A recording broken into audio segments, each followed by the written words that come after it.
¿Qué tal? ¿Cómo están amigos y amigas de esta comunidad? Como siempre un gusto, como siempre un placer.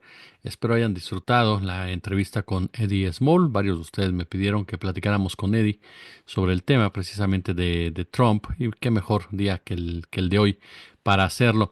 Hay más información en el terreno político, incluso temas que de verdad llaman mucho nuestra atención por cómo se vienen desarrollando. Parecerían una parodia, pero no, realmente no. Realmente son casos de la vida real, diría Silvia Pinal, que en paz descanse. Y uno de ellos es el de Felipe Calderón Hinojosa, el expresidente de México, quien dio a conocer que ahora es profesor en la IE University de España, donde imparte un seminario sobre liderazgo y toma de decisiones en el gobierno. A través de sus redes sociales, Felipe Calderón anunció que desde el 4 de marzo inició un curso dirigido a estudiantes de distintas nacionalidades, centrado en los retos de gobernar un país y la complejidad de la toma de decisiones al más alto nivel. Comencé mis clases en el seminario que imparto en el EA University, Instituto de Empresa, una de las universidades más prestigiosas de España y Europa, y tengo alumnos de una docena de nacionalidades, muy participativos. Les comparto experiencias de política y también de gobierno. ¿De qué trata el curso que imparte Felipe Calderón? Bueno, bajo el título Dirigir un país, diálogo con el presidente Calderón sobre la decisión más difícil en su cargo. El seminario busca ofrecer a los estudiantes una perspectiva práctica sobre el liderazgo político y la complejidad de la toma de decisiones en el gobierno. El programa cubre temas como economía, seguridad, política exterior, los cuales marcaron el sexenio precisamente de Calderón. Y a través de análisis de casos de debates, los estudiantes exploran los dilemas que enfrentan los líderes en el ejercicio del poder.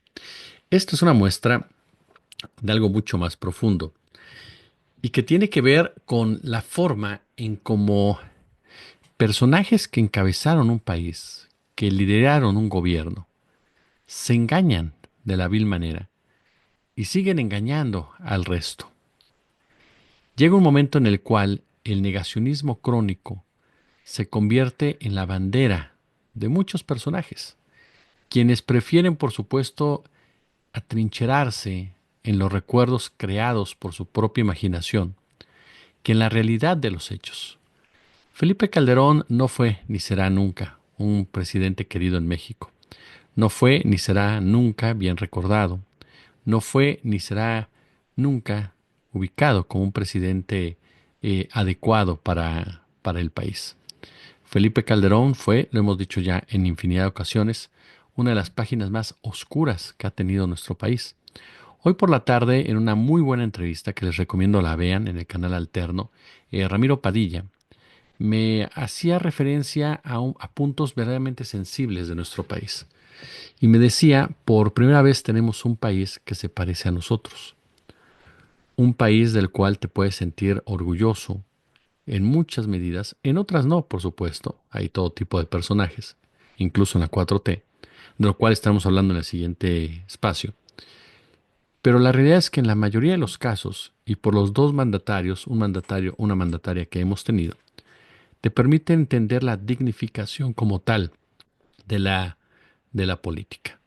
Te permite tomar del brazo a alguien y decirle que bien se siente ser mexicano o mexicana. Esto nunca se logró con Felipe Calderón.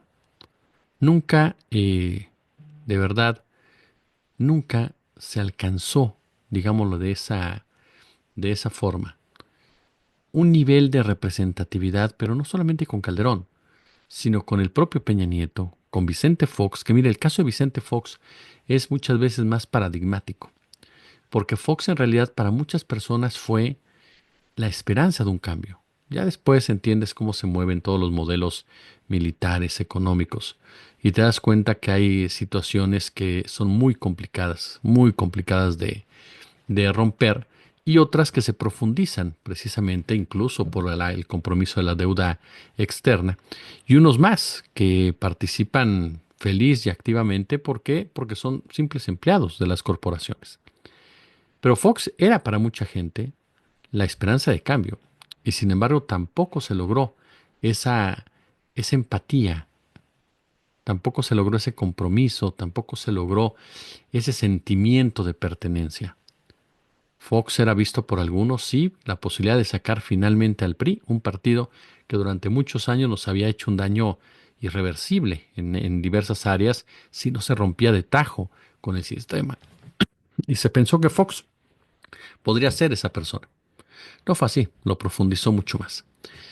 Felipe Calderón se enmarca en ese grupo, un grupo de personajes que no tomaron decisiones difíciles. ¿Qué decisión difícil tomó Felipe Calderón Hinojosa?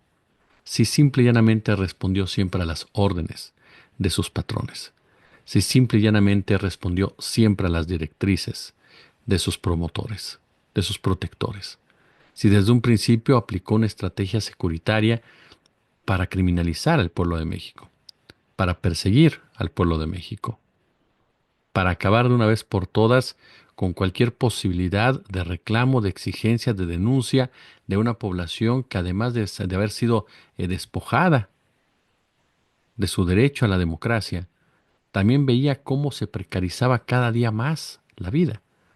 Calderón fue una fábrica de pobres. 100,000 personas al mes ingresaban a la pobreza. Son datos, ni siquiera es una opinión.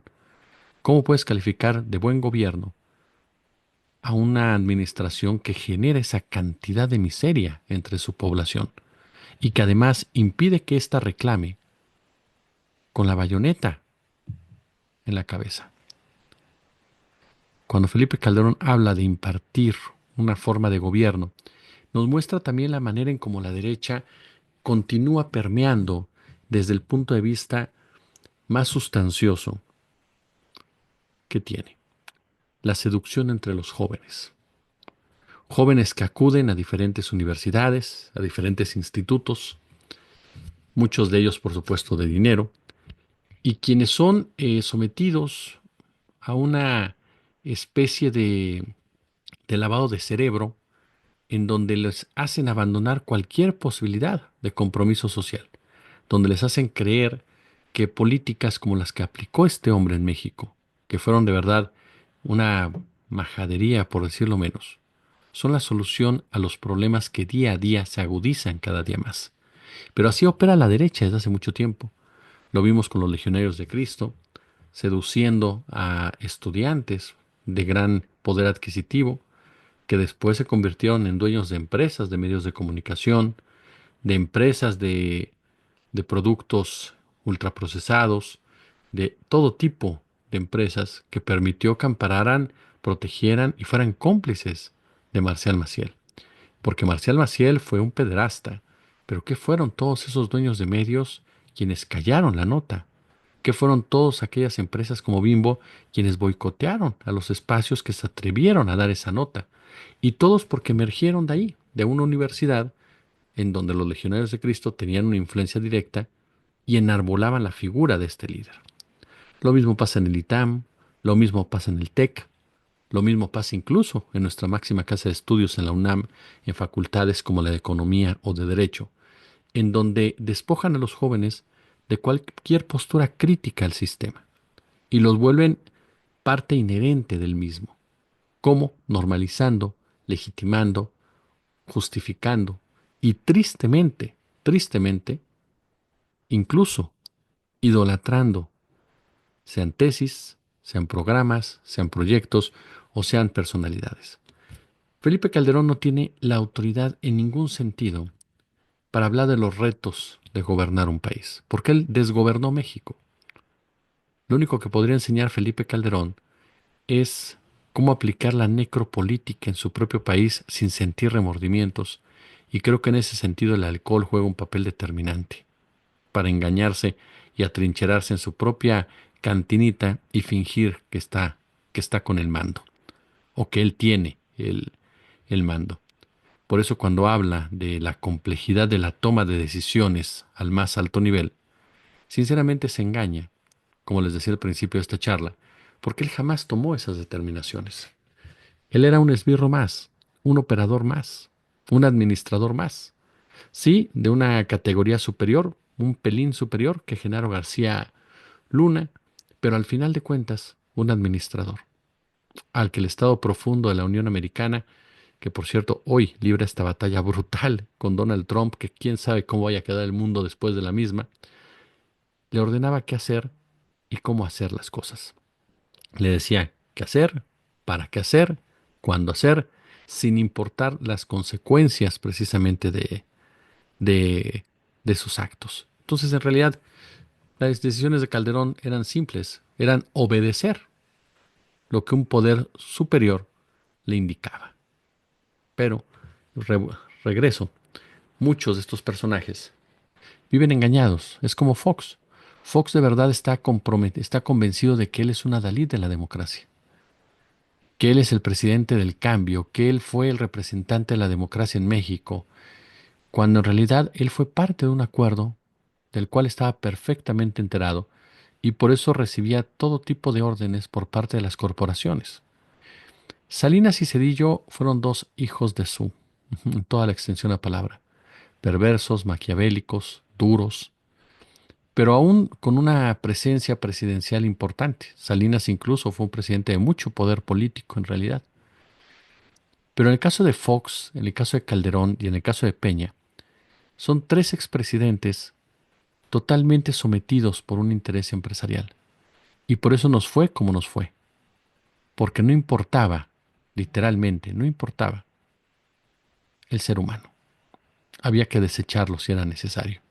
Acabar con la pobreza terminando con el pobre. Así es sencillo. Acabar con las drogas terminando con el adicto. Punto. Acabar con la subversión acabando con el activista. Y siempre bajo las órdenes de un poder capital que hoy por hoy continúa rondando en todas las esquinas. Como siempre un gusto, como siempre un verdadero placer. Pulgares arriba si les gustó el video, compártanlo, no se inscriban al curso de Calderón y si lo hacen, pues hombre, échenle algunas trompetillas. Como siempre un gusto, como siempre un verdadero placer y échele el pulgar arriba si son tan amables. Suscríbanse, coméntenlo, compártenlo, la campanita y si hay chance, super chat y super gracias.